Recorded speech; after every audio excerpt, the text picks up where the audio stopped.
René Favier, je vous trouve là à l'Université Lyon 2 dans un colloque sur le moment 68 et les milieux éducatifs. Alors vous êtes intervenu sur ce qui s'est passé à Grenoble. Oui. Grenoble a été assez atypique par rapport à Lyon, c'est-à-dire qu'à Lyon, ça a été assez agité. Grenoble, le calme plat, alors que c'était un milieu politiquement très marqué. C'est un milieu très marqué politiquement par l'action syndicale dans les années précédentes, par une forte présence de gauchistes, à la fois de la JS et de la gauche prolétarienne. Mais c'est vrai qu'il n'y a pas de grands mouvements violents, pas de lacrymogènes, pas de morts. Il n'y en a pas eu beaucoup en France, mais pas du tout à Grenoble, pas de barricades non plus. Il y a des débats, il y a une réunionite, comme on dit, un peu partout, pour la remise en cause, autour de la remise en cause du principe hiérarchique, mais dans un calme relatif. Alors dans ce creuset syndical et politique où le PSU était très présent, comment se vit justement la mise en place de la loi Edgar Faure avec la recomposition des universités ? Eh bien, à la différence de ce qui se passe dans un certain nombre de lieux, Grenoble échappe à la fois aux pesanteurs facultaires anciennes et aux antagonismes politiques. Il y a à Grenoble un projet institutionnel, il y a autour d'un certain nombre d'acteurs forts de la ville et de l'université, autour des écoles d'ingénieurs d'une part, pour garder la particularité et pour garder notamment avec Louis Nel le principe de la sélection des étudiants dans les instituts, dans les écoles d'ingénieurs, et surtout donc autour des facultés, des projets scientifiques.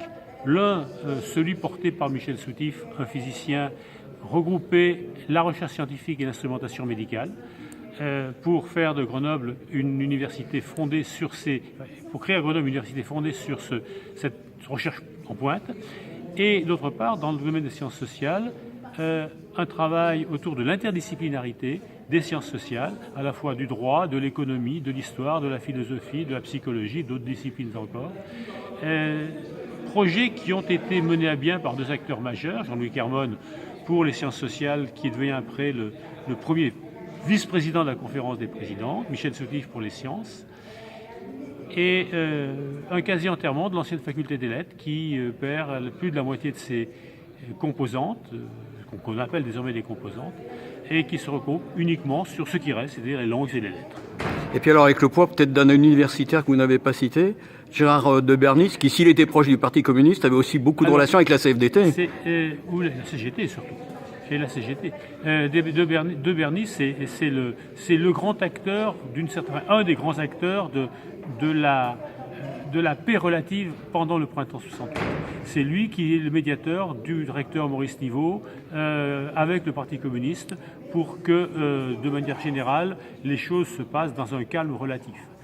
En même temps, c'est un grand acteur scientifique qui a joué un rôle tout à fait important dans le développement ou les tentatives de développement des anciens pays colonisés, notamment l'Algérie.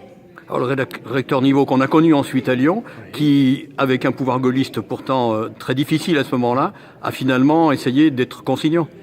Aussi, chaque fois Niveau a toujours essayé toujours essayé d'éviter l'entrée de la police sur le campus. Il n'y est pas toujours parvenu. Il y est parvenu en 68. Il n'y est pas parvenu ensuite, notamment avec l'arrivée de Raymond Marcenat au ministère de l'Intérieur. Et ça a été deux fois des catastrophes. Niveau s'en plaint amèrement dans ses mémoires en disant qu'il a essayé, qu'il n'a pas pu. Et deux fois, en 69 et en 70, il y a des violences sur le campus, notamment autour de la résidence Berlioz.